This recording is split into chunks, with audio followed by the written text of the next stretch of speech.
Hey, it's Patti Scharf, CPA and co-founder of Catching Clouds, the leader in e-commerce accounting.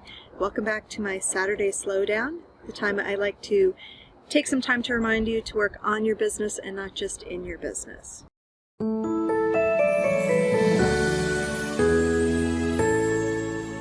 Today I want to talk about cash flow.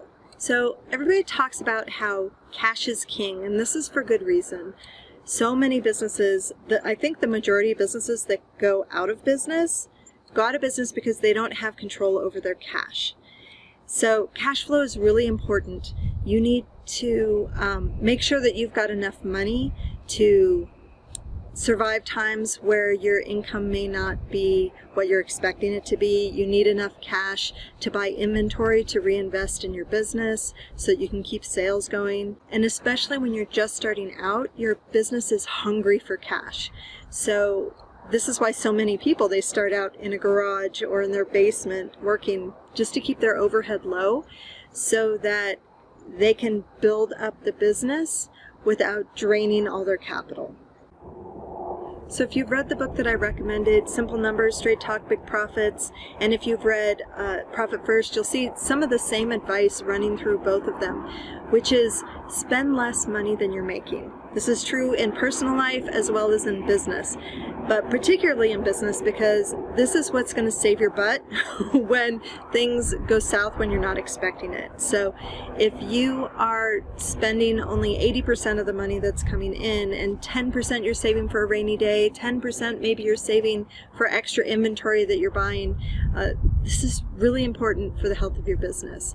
I would say too, the faster you're growing, the more money you kind of need to set aside to reinvest in inventory and things like that. Because if you just think about it, let's say you spend $50,000 on inventory and you go through it like that, then you're going to want to buy more than $50,000 worth of inventory. So you're going to need to reinvest more cash into your business. And like I said at the beginning of your business, your company is just hungry for cash. It may be the case that you're not really ready to save for a rainy day, or you don't feel like you are because you've got a bunch of debt. Then I would say take that 10%, put it on debt until your debt goes away, and then start working on building up your cash reserves. But whatever you're doing, just make sure that you're working towards building that nest egg so that you have 3 to 6 months worth of cash to protect yourself and your business going forward. So here's some examples of things that can happen if you actually run out of cash. So one is, let's say you're late paying your suppliers and it starts to become a habit, you're getting later and later. Pretty soon they're going to stop extending terms to you. So instead of paying in 60 days or 30 days, maybe they're going to ask for cash on delivery, and it's going to create an even bigger problem for you as far as being able to meet your obligations, which means you're going to go out of business faster. That is something you want to avoid at all costs.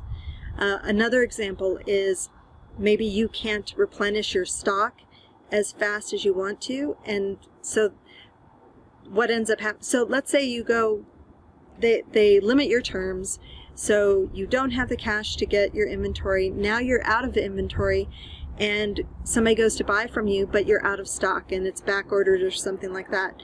In today's day and age, people do not have patience. They will just be like, oh, you don't have that?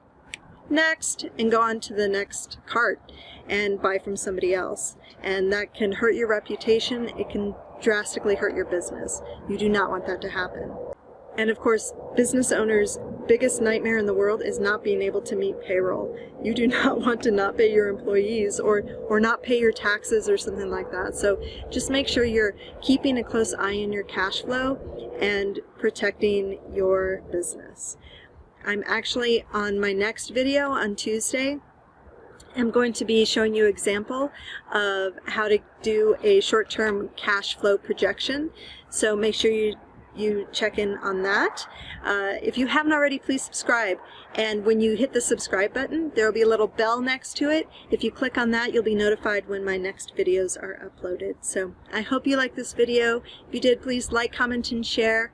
Again, if you haven't already, please subscribe, and I'll catch you later.